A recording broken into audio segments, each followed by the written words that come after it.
And now our next speaker is Sue Husband, Director, Apprenticeships and Delivery Service and a Skills Funding Agency. Welcome. Thank you. The floor is yours. Okay.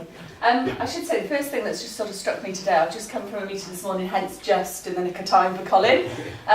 Speaking at an event that was talking about widening participation in apprenticeships, but it was a room full of females who were all white.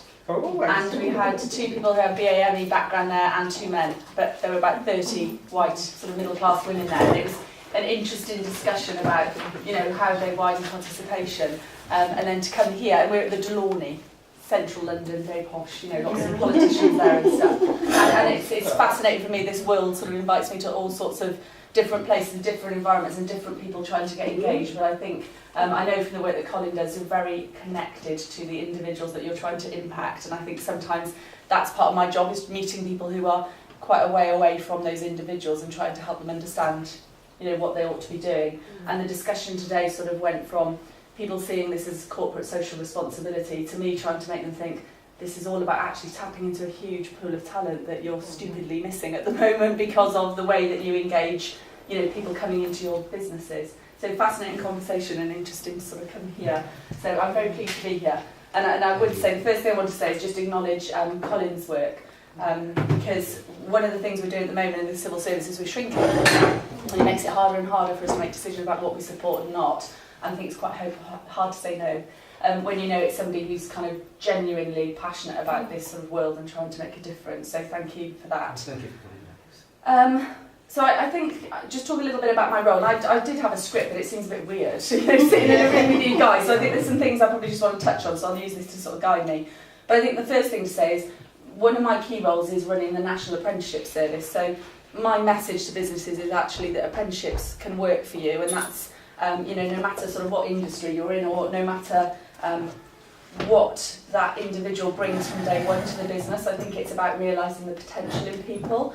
And if you use apprenticeships wisely, which is kind of a big part of my job, is don't just do this because it sounds like the latest thing to do. You know, use it as a way to widen the pool of talent that you're fishing from, but also use it as a really effective way to help those people get an opportunity, but equally to develop your own workforce, because we know that there are huge skills gaps in the UK still. There are loads of industries that say they haven't got the right people with the right skills, and there's a lot of people who their talent isn't being tapped into. So we see apprenticeships as a really good way of connecting those two, you know, huge opportunity.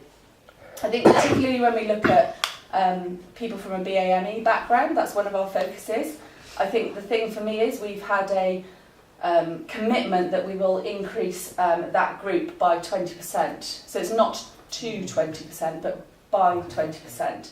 And I think some of the stats you're probably looking at today would show that actually what we see at the moment is that, you know, it's not reflective of communities that, you know, that are out there. And I think, particularly from my background, I used to work at McDonald's for my sins. I spent 20 odd years there, but what I loved about it is wherever I worked in a restaurant, the people who worked there represented the community that they came from and that they served. And that there was no barriers to employment. It was basically, you know, if you can do the job, we'll take you in. And I think, you know, what we want is an apprenticeship programme that, you know, represents the UK, so that it should be that, you know, everybody has access to these roles. And I think that's for businesses to widen the pool that they tap into. So I just had some stats actually. In the last Parliament, when we had a coalition government, we had around 9.5% of those people who started an apprenticeship being from a BAME background. In the last full year of that Parliament, there were about 44,500 apprentices in England who identified their background as BAME, and an increase of 20% in that proportion would take the overall proportion to 11.4. And I think the stats in some of the stuff I've seen is about 15% is where it, you know, sort of really more should be. So that means that not only, I mean, we're growing our number of people that will start apprenticeships. It'll be anywhere between sort of 525,000 to about 600,000 starts a year. So it's not only, you know, bringing in more people sort of to grow the percentage, but actually the number that will impact will obviously increase, because we are looking to have more and more apprenticeship starts out there. you know, and it's a big challenge. As I said before, it's not just about businesses sort of changing their view on the pool of talent that they tap into, but also addressing some of this problem that I know particularly here you've got around youth unemployment, which is a challenge. I think probably just touch now on some of the things that we're actually doing. So we have, this is a priority for us, is that when we grow the apprenticeship programme over the next few years, that we don't just grow it, that we grow it and at the same time address some of these other needs within it, such as the growth in BAME individuals. So we're doing a number of things, but I think some of the stuff we really need to do is get businesses engaged with this and sort of change their perception about their talent pools, and understanding that this isn't, as I said at the beginning, a corporate social responsibility, because I think then it never really embeds into the business. It's about just being smart, about accessing a wider pool of talent. And that's, you know, I'm stressing to businesses, because whilst it might be a way in, is to get a business thinking we ought to do something here, it won't be sustainable unless they actually see it as, you know, they're just missing a trick. We have a lot of sort of best practice that we share with businesses, and we've done some research recently, and I think what that's shown us is actually while BAME individuals are underrepresented in apprenticeships, they're not in terms of applications. So, you know, about a quarter of our applications to find an apprenticeship are from people with BAME background. So there's something going wrong there. And some of the research we've shown is actually it's just about that initial assistance, so a confidence thing in some cases, about having the skill set to fill in the application appropriately, to show your skill set through a CV.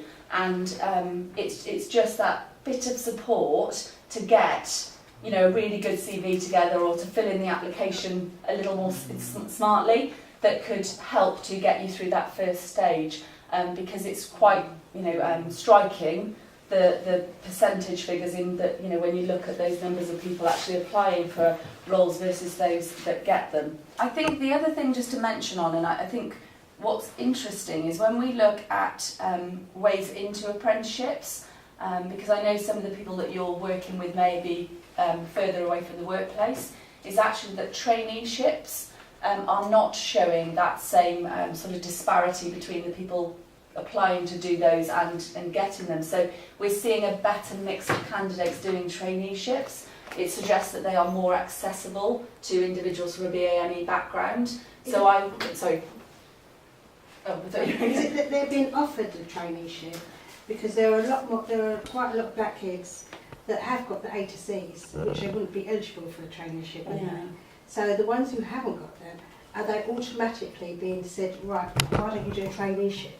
And it could Is that what be. it is? We haven't unpicked this yet. It's just when we were looking at some of the early evidence, it's I suppose in terms of when you look at how many people apply for an apprenticeship from a BAME background for getting it, and how that shrinks considerably, you know, it's not right. Conversion rate, isn't it? Yeah, for traineeships we don't see that. So it might be more to do with how those individuals have been probably being selected and encouraged to go on to it. Yeah. But what we'd like to see, and this is early days for traineeships, but we'd like to see that actually they do convert into a job or apprenticeship, and that people can progress from them. And it might help to open that bottleneck of getting into an apprenticeship. Because traineeships, the funding that you get for traineeships is quite healthy.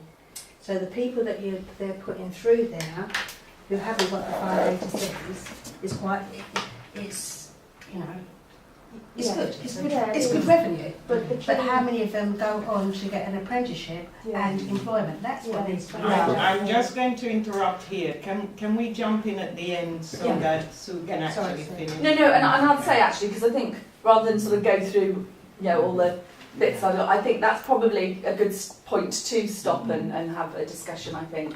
But I think, you know, overall, probably the last point to leave you on is, with the National Apprenticeship Service, we've got two primary objectives really. One is to get more businesses to offer great apprenticeships to, you know, individuals, and very wide scope on who they should be offering that to. The other one is to get young people excited about doing an apprenticeship, so you can see that it's a really good route to a strong career. Not just that getting into it, but that's why we say get in, go far, but that you can actually progress. We can't do that on our own. So I think, and that comes back to sort of the knowing sort of Colin and the work he does in this area, is I think the only way we're going to tackle this is by not the sort of people at central, head office in London and, those people who are disconnected perhaps from those individuals. It's about all the people who are doing this work in the communities, because that's the only way to get these things to work, I think, is to make it real to the young person where they are, rather than this kind of idea up here, completely disconnected from it. So we do realise that we need to create a really healthy, I say ecosystem, that's going to become a bit of a fancy speak, isn't it? In the sense of, you just want a nice sort of culture of people coming together and realising that this isn't one person doing this or one organisation. It's about lots of people coming together to connect the individuals with the opportunities. So whose voice is being heard? If all those groups come together, whose voice will actually be heard? And how will that translate into actually helping the people that need the help? Yeah, and I think ultimately it has to keep coming back to the learner, the individual, the apprentice, because I think that's one of the things that I think is dawning on people now, particularly for us, I think, is that they are hugely influencing the work that we do now. Is, we all of the different things we do, actually just talking to apprentices tells you everything that you need to know. You can have lots of stats about success rates and Ofsted, etc. But if you just ask apprentices, the value they're getting out of their programme, seeing how they're progressing. So I think it has to centre around them.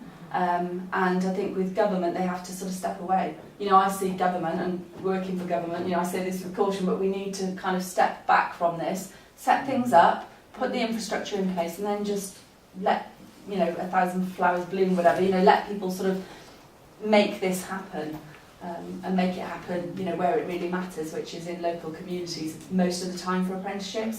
So I think another interesting sort of fact about apprenticeships is most people do apprenticeships close to where they live, within a few miles. It's not like going to university. People don't tend to go away to do an apprenticeship. They tend to do apprenticeships within a few miles of where they actually live.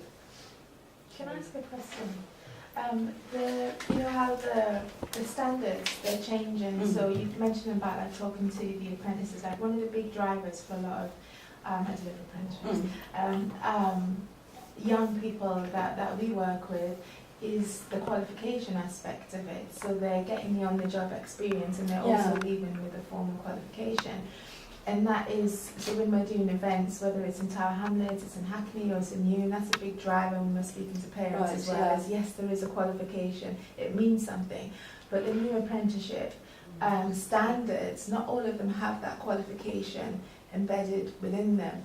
And I'm just, we've got these targets around diversity, but if we know, like you're saying, you still haven't gone and done a degree, if you kind of know that actually that qualification matters, do you think that we could be kind of putting an extra obstacle in looking at raising numbers by removing that qualification aspect, which is a really good selling point to parents, that yes, they need the formal qualification, because the standard, I guess the value of a standard will depend on the company in which you did it. So if you went to the BBC or ITV, then it's branded. But if you went to ABC record label, who your mother's never heard of, it doesn't really, there's no transferable value there. So I'm just wondering whether or not, because I'm wondering, like when we talk to our apprentices, would you have done an apprenticeship if there was no qualification, there was a standard and you got your apprenticeship certificate, and they're like, well, I could have done that I could create that on my laptop. Do you know what I mean? I think So there's a few things here. I think firstly, does everybody understand frameworks and standards? I'm not sure. So at the moment an apprenticeship is designed around something called the framework, and this is what it ought to look like. Yeah, and generally it's several qualifications sometimes sort of pieced together. In the future, apprenticeships will be designed around something called a standard, which is designed by employers. So I think that's the first thing. And the idea of that is to drive quality. So if the BBC and ITV and S4C all come together, they could design an apprenticeship for the media industry to do with, let's say, a runner on shows or something, and they agree this is the standard that we want that individual to reach. So they've all agreed that. Now, in that mix, there could be an independent production company or something that also sort of helps design that. And all employers in that industry are free to use that standard then. And it's recognised. So it's the standard that's recognised. I take your point that if you've got BBC on the stamp on it, it might sort of add something to it.